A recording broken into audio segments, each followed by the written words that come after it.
Good morning, everyone. Good morning. Good morning. Let's just take a minute. Tuesday, we're going to take a minute. Okay.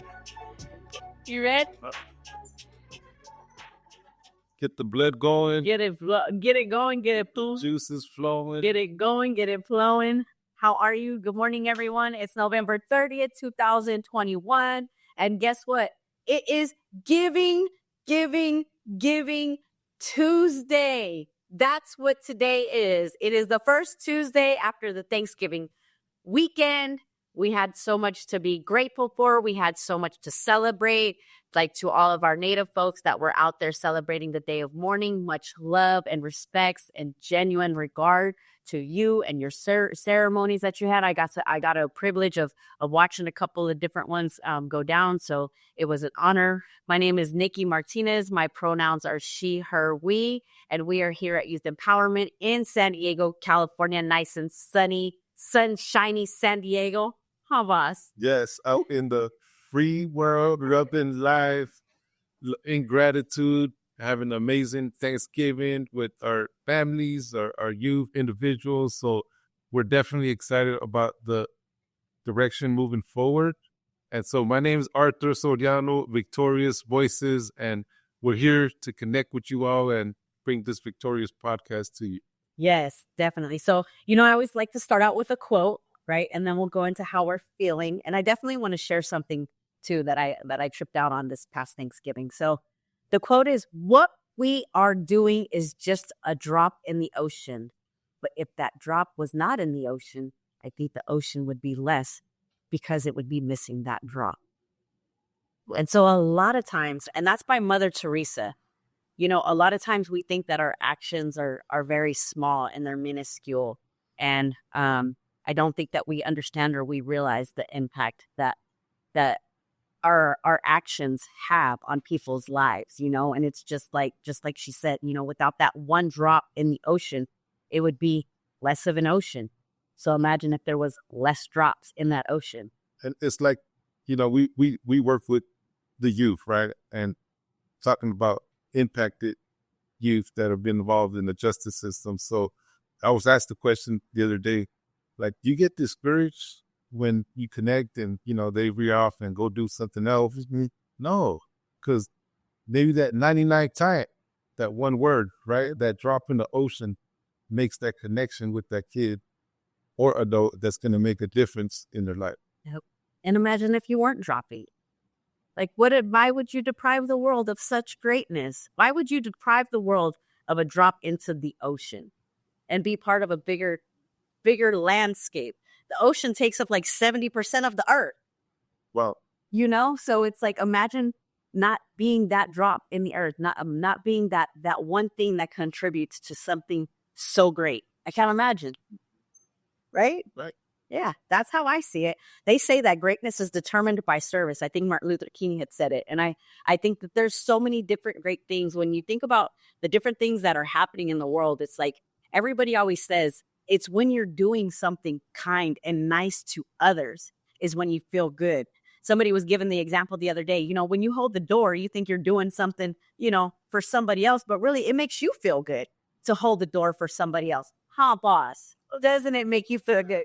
Share about that. Absolutely. I am known for just being on the go and getting the door on my way out. Oh, babe, my mind's rolling, right? But when I do hold that door, I feel so great inside. He really does. And he basks in himself when he holds the door for somebody, let me tell you.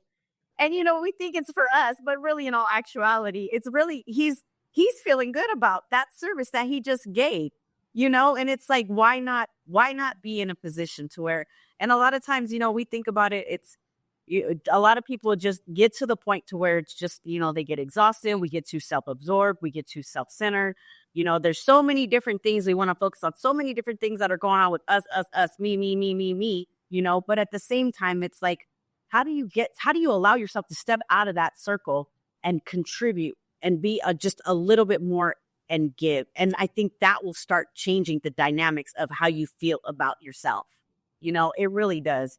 I think there's when you're of service and the service has significance, that's when it's the most rewarding. And that's when you feel successful. And I always say, like, success is measured by so many different people on so many different levels, and it looks like different things, you know? And I know for us, we've been in a position to where service is a sense of success for us. It's a sense of joy. It's a sense of gratitude. It's a sense of being, of existing. And I always say, like, I didn't get out here so that I could work on the shipyard. I didn't get out here so I could be stuffed in a warehouse somewhere, you know? And I think a lot of times we allow our own mind to dictate and determine what it is that we believe about ourselves and what it is that we can become. And I say that because it's attached to an identity type of thing. And that's one of the things that we wanted to focus on today, because I realize there's power in when you complete the sentence, I am. What is it? You know, how is it that you see yourself completing that sentence? And I challenge people to do this today. At 20 times, say, you know, I am this, I am this, I am this, I am this, I am this. What you confess is what your truth is, and that's what you identify with. You know, I started thinking about it. I was actually ruminating on it. I was praying about it. I was obsessing over it, and I was really thinking about it and how strong that is when we get caught up in that. And I started thinking, you know, how is it that do you identify with a temporary status? Do you identify with a personality trait? Do you define yourself by a relationship?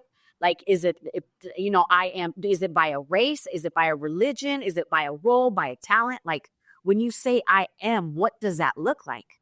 You know, how you feel about that, boss? I definitely feel like the power of identity. Before we get to identity, like, how do you feel?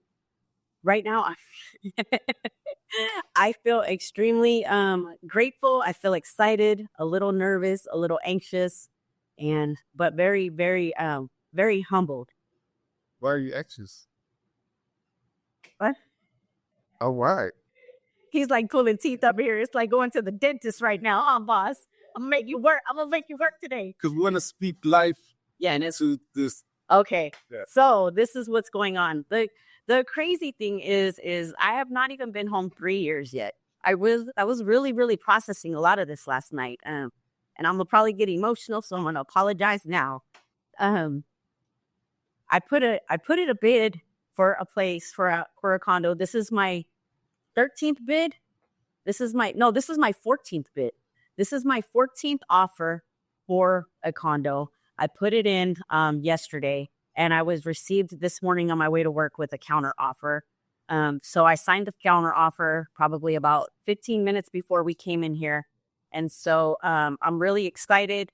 I'm really hopeful. I really feel like this might be my spot. This might be my jam.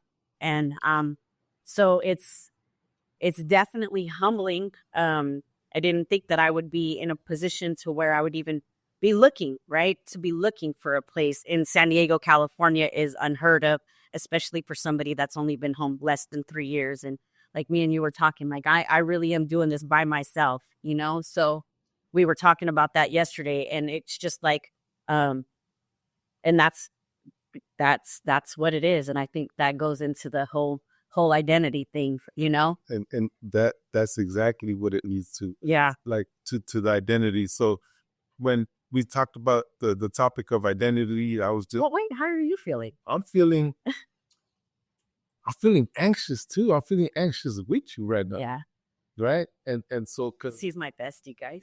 Like, cause I want you to get this freaking place, like, get this thing over with, so we could have a housewarming and get you all the furniture and get the community to come in and, you know, hook her up. This lady's only been out 3 freaking years.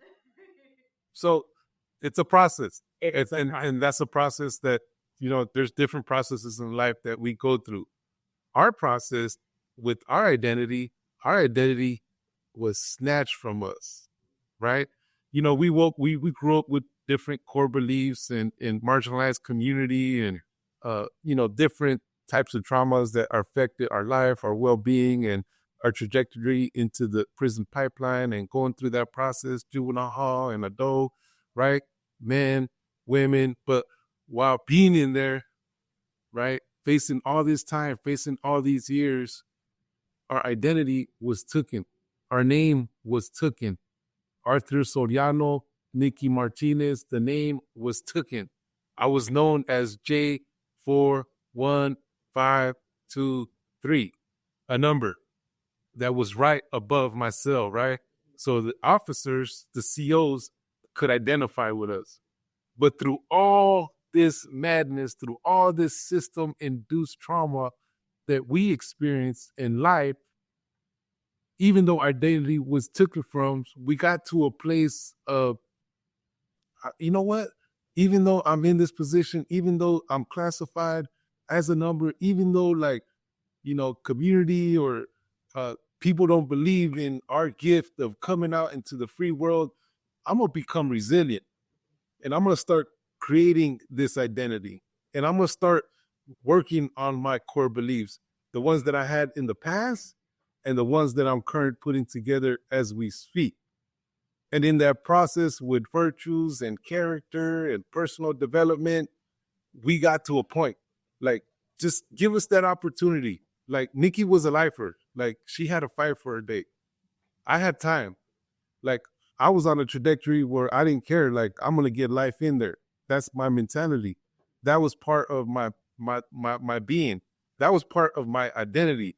But once that hope instilled in me, like, you know what? I used to watch all these like business people on TV and have all these things. And I was like, man, like, I want that too. I want that to be a part of my identity. I just need a presence. I just need a presence out there in the community, because with a presence out in the community, then we have opportunity, right? Presence brings opportunity. Being Latino background, like, there's not too many Latino women in executive positions. There's not too many Latino men in executive positions. That's just the way it is. Why it's that?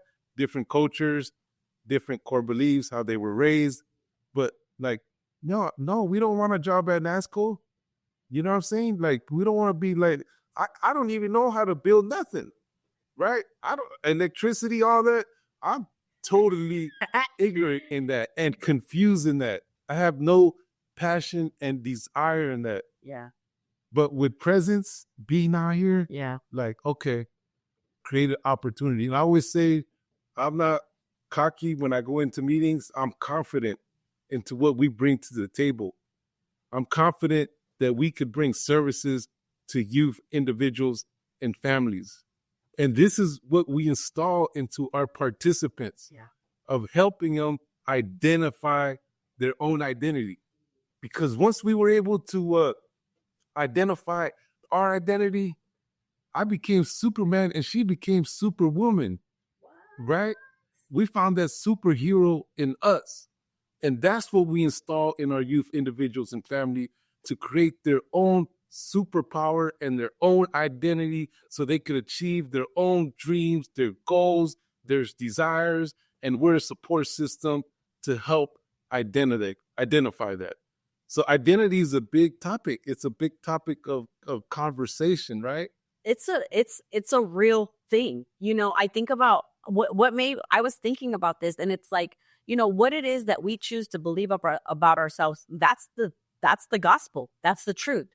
If we believe that we're nothing, we conduct ourselves as if we're nothing. If we believe that we're felons, we conduct ourselves as if we are felons, right? If I believe and I tell myself that I'm somebody that's going to come out here, I'm going to be successful, I'm successful. I came out with that mindset that I was going to be successful. And I'm telling you, I got completely knocked down by the iPhone the minute that I opened it. I had only been home 15 minutes and I was already deteriorating, but I refused. Like I always say, I'm so grateful for Rojas, Dolores Canales, and Jade Amato, because that drive home really made me realize they helped me believe that, no, I did belong out here, right? My identity inside was everything it is that I had falsely created for myself, because that's what I chose to believe about myself while I was in there doing the things that I was doing, because that's what I believed my worth was. I associated my identity with what I believed my worth was. And I refused to believe that I was worthy of anything more than that. Why? Because I was a murderer. I had been kicked out of society. A free place of living, I had been kicked out of it. I had been dehumanized. I had been demonized. I had been believed that I was a young, ignorant childhood maniac, a menace to society. I chose to have that identity and I chose to wear it. And I conducted myself as such. I believed that was my gospel. I believed that that was my truth, you know? But it's when I started believing that I was so much more than that. And it was such a horrible process. It was a grueling process, with like they say, anything, the diamonds go through all of the pressurized stuff in order for it to shine, right? The gold has to go through all of this heat in order for it to mold and to be what it's supposed to be. And I thought about that. And I think of all of our amazing youth, all of our amazing families, all of our amazing returning neighbors and citizens that are home now, that have the ability to be so much more. But I wonder what it is that they say when they say I am, and they complete that sentence. When we were talking yesterday, it's funny because, we're able to say, I was this, this is how I was, I was a gang member, I was a criminal, I was this, and today I identify as a father, as a giver, as a mentor, as a love person of love, and it's like, it's so important for us to enrapture that, because I feel like that's empowering, it's like, it's what we say and what we confess, that becomes our truth, and I think that that's how it goes with our identity. And that's so powerful, because once you could identify that, once you get your self-help, your personal development, you understand your being, how you think, how you react, your behaviors, you understand yourself, your identity, right? Then after that process, you're going to start building other different characteristics in your life, right? Things are going to be different, right? Like, I love my homeboys, and I still go and, to a function every now and then and just check in with them, but they know where I'm at. Yeah. Right. They're like, man, like, this character now, right? Like, working on himself, and, he has a different character. And that's how you're used in such a great way, because you're a direct mirror reflection of everything, the man that they could be, what they have inside of them. Because like I tell people, if you spot it, you got it. If they see greatness in you, they have that greatness, and it's by your presence being there in the midst of all of that, that ignites that, makes somebody else wonder, dang, could I? It's possible. Could I? Yeah. That's hope. Yeah. And I know you guys are, some of you, my homeboys, they be viewing, but don't like to comment. What up? What up? What up, homie? But, personal development, characteristics. And then after the characteristics, there comes leadership. And our leadership is transformational leadership. It's non-traditional leadership, which means like we don't have all the masters and the doctors and all that. We have a lot of self-education, self-taught, self-motivation, determination, right? And so that's what we want to install into our participants, because we can't be doing, we're 45 years old. I don't want to throw our age out there like that. Hey, it is what it is. He's so bored sometimes. Oh. Hey, and we need the younger generation to step in and to step into our places. Yes, absolutely. Of leadership, right? And create their own corporations and nonprofits and LLC, and us help support that process. Yeah. So identity is huge. Personal development, characteristics, create leadership. Yep. And I love that your homeboys watch too. And I love that all my folks, Crystal, Lynn, thank you guys for watching. You all know how hard it is out here and how the struggle is. And every single one of us has an opportunity to deposit something great into the other human being that we come in contact with, right? And I think that's what makes our job so great, is because we are doing this on a daily basis. Daily basis is we're doing everything in our power to change the culture, change the narrative of a community that has been suffered from trauma, from just so many different, disparities, unfortunately, that we have been able to be so privileged to work with the community that building leaders. I had one of them. So I was here last night, probably till about 7:30. And one of our little guys from Horseman came here because he was leaving basketball practice. And I was like, what are you doing here? And he was like, I just came to say hi, Miss Nikki. And I just thought that that was the most amazing thing to me. You know, he's on his way back from basketball practice and he just came to show me some love. And I'm like, you know what? That's powerful and that's impactful. And that's our future. That's our next little leader, you know, and just grateful to be in the presence of the greatness of the people that we serve, because I see the greatness in them so much. Yeah. And out there in the community, if you're listening, right now, don't let no one compromise your identity. Yeah. Like, be who you need to be, right? If you're a strong female lady, you know, a strong man, you come into a situation where there's culture, don't change your identity for someone else, right? Maybe that's just not the opportunity for you. And you just keep on moving forward to not compromise your identity, but to use your identity for some powerful service and healing, giving back to your community. And just wanted to mention that, but definitely. You know what's amazing that you said that, because I instantly started thinking when I went to board, I remember them asking me like about how did I identify, like what was my biggest character defect was that I was an identity snatcher. Like I was so uncomfortable in my own skin that I wanted to be like everybody else growing up, that I looked for validation and acceptance through snatching somebody else's identity. And I piggyback off of that, because that just goes to, don't compromise yourself at the expense of yourself so that you can be something that you're not, so that you can look like somebody else. Powerful. It's not worth it. You start deteriorating your soul. You know, I think with identity comes our values, and that's what drives our behavior. And so I encourage you to take a look deep in yourself, and what is it that you value? We had that conversation with the youth last night. It's like, what is it that you value? You value your health, right? What's going to keep us healthy? You value your family. You value your mental state, right? The ability to breathe on your own, to walk on your own. It's something to be grateful for. And if you're in a position to where you have the ability to deposit into people, then I encourage you to deposit something great into them. You know, a lot of times our dreams come, right? But don't let the dream stealers come in and rob you of who it is that you are or who it is that you're supposed to become.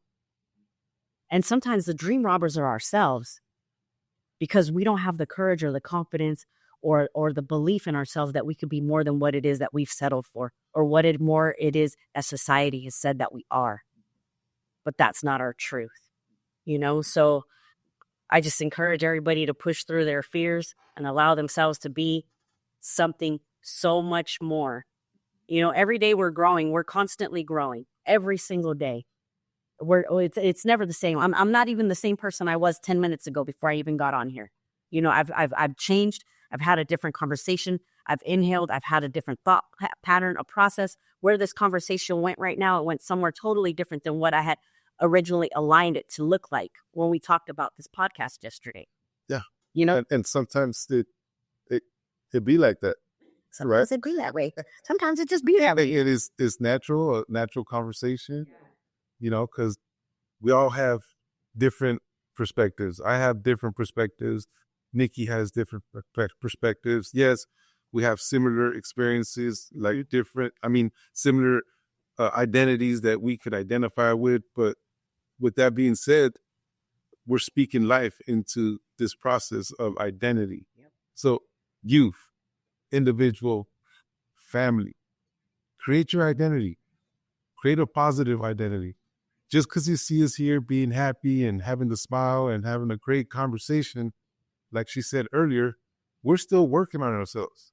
And we need to have that individual, that support system that's going to come into our lives and speak truth to it, right? Because, you know, why is Nikki my road dog? Like, I'm just going to let her just do things that aren't good for her, or vice versa for me? Like, nah, hell no. That's not the type of friendship I want. Yeah. So you need to find that support system in your life that's going to help you get to where you become that superhero and have that identity in your life. Yes, absolutely. I absolutely agree. So who you have around you, they used to say like, who you have around you and what you deposit, right? So people always say, well, my cup is full, my cup is full, my cup is full. And a lot of times we get to the point where our cup is not so full. Why? Because we're giving to the world, right? But you can't have people that are pint size in your environment when you have gallons that need to be put back into you. This is my gallon. I carry this around with me all the time. Why? Because he's constantly filling me up, constantly filling me up. Him, Gabby, Rachel, filling me up. Alexis, filling me up, giving me something good for my life, because we're givers. We're givers like that. And those are the type of people that I know that I love surrounding myself with, because it's just, it allows me to give more to the world, So For sure. yeah. Okay. I think the biggest thing, y'all, is turning back around to, it's still Giving Tuesday, because Tuesday's not over, right? Just so y'all know. So do you want to identify as a taker or as a giver? I am a giver. And before she puts it sweet with everything that's like, just, I need a couple minutes here. Please take a few. It's Giving Tuesday. Like, let's not beat around the bush here. Like, there's families dying. No. Yeah. There's families overdosing. There's families being murdered. There's families on the brink of losing their lives. There's family on the brink of losing their homes. There's families living in poverty. There's families in marginalized communities. There's families that are struggling through the San Diego Unified School District right now, in particular, the middle school. This COVID-19 has just put a presence of trauma through all these communities. So let's not beat around the bush. Like, Giving Tuesday is to give to these marginalized communities. Youth Empowerment is asking for you to give to help support this work, because all our contracts, and that's just, it's specific to a specific target population. We work with youth individuals and families outside of that scope. For sure. Because we don't want to close the door on them. No, we don't close the door on them. And we don't close the door on them. You're right. We don't close the door on them. We don't. But with that being said, there's resources that to make these happen. So Giving Tuesday, give what you can, $5, $10, $15, $20, and it's going to go to a contribution to our youth, our individuals, and our families. Yeah. So, and we're doing it now because we want to be able to do more for our community. Like I said, last night, the little guy came in here and we were able to feed him. Why? Well, all the food that we have in the office, it's all out of pocket. We come out of pocket, and we make sure that every single time that our youth come in here, that you make sure that they get fed. It's those little things. It's those little things that help the community. Basic needs, right? Some of them come in here and they get hygiene. Some of them come in here and they get soap. Some of them come in here and get with our adults. They come in here and they get fed. We have guys that come right off the construction site that are coming in here and they need to get fed. We have guys that are coming in here and women that are coming in here that need direct services. We don't have direct services, so we're going to give them something. We're going to compensate them in somehow, some way, shape, or form. We support our community in every single way that we possibly can. Our presence alone, our mentorship, our ability to be able to provide them with an immediate emergency service when nobody else can provide it for them. We can't do it without you all. We can't do it without funding. It's not a like this that's keeping these lights on, or that has us in this building right now.